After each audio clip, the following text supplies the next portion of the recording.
In September 1909, two of the greatest minds in the history of psychology walked together across the campus of Clark University in Worcester, Massachusetts. William James was 67 years old and dying.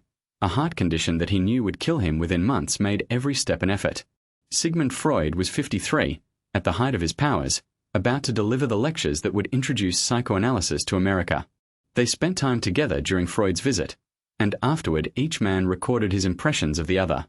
James told a friend that he hoped Freud's ideas would bear fruit, but that he could not accept the dogmatic character of the Freudian system.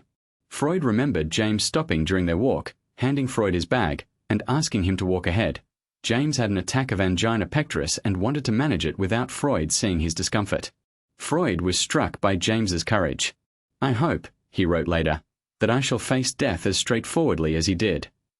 This single meeting of two extraordinary men contains, in miniature, the entire relationship between their work, genuine mutual respect, genuine temperamental incompatibility, and a set of agreements and disagreements that have never been fully resolved. The agreements are real and important. Both James and Freud took the unconscious seriously at a time when mainstream psychology either ignored it or treated it with suspicion. Both believed that the surface of the mind was not the whole of the mind, that significant psychological processes occurred below awareness, and that these processes could drive behavior, produce symptoms, and determine experience in ways the conscious self was not aware of. James's hidden self and Freud's unconscious pointed at the same psychological territory, even if they mapped it differently. Both were also willing to study subjects, religious experience, sexuality, dreams, neurosis, that mainstream science of their era considered either trivial or disreputable. Both were intellectual revolutionaries who paid professional costs for the breadth of their interests. And both understood that the human mind is not a simple, unified agent but something complex, layered, often divided against itself. But the disagreements were fundamental, and they began with the most basic assumptions. Freud was a committed determinist. Every symptom had a cause. Every dream had a meaning.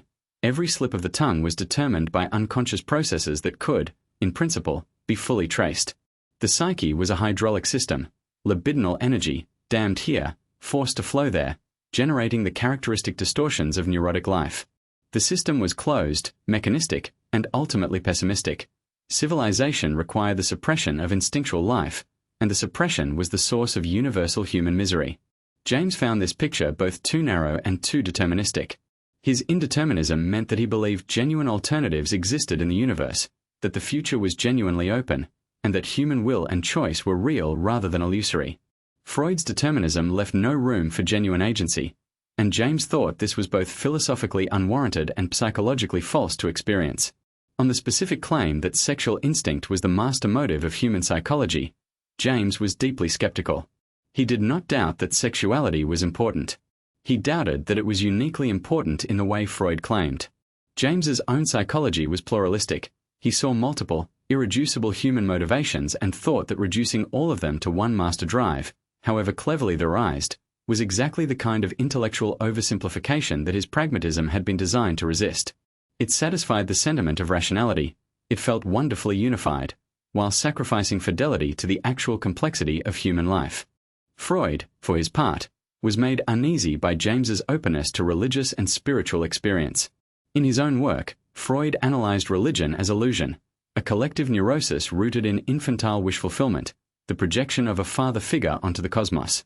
James's willingness to take mystical experience seriously, to entertain the possibility that it might be genuine contact with some larger reality, struck Freud as scientifically irresponsible. He had no patience for what he called the oceanic feeling that James and the French writer Romain Rolland described as the core of religious experience. What is remarkable in retrospect is how much more productive the conversation between their two traditions could have been. Freudian psychology contributed a detailed map of the defensive operations of the unconscious, of how childhood experience shapes adult personality, of the transferential dynamics of close relationships. Jamesian psychology contributed a richer, more pluralistic account of consciousness, a more defensible epistemology, and a framework for taking seriously the heights as well as the depths of human experience, the mystical, the transformative, the genuinely novel. Modern psychology has in many ways achieved what the two men could not together. The unconscious processing James described and the defensive mechanisms Freud catalogued are now both recognized as real and as part of the same cognitive architecture. The neurotic dynamics Freud observed are studied empirically. The consciousness and attention James analyzed are mapped neurologically. Neither man alone was sufficient. Together, read with critical care and mutual illumination, they remain indispensable. When James and Freud walked across that campus in 1909, pausing while James managed his angina in dignified silence, they were two people from different worlds who had arrived, by very different routes, at a shared conviction that the surface of the mind is not the whole story, and that taking the whole story seriously is the most important thing a psychologist can do. Subscribe to The Psychology of William James to explore more of his timeless ideas.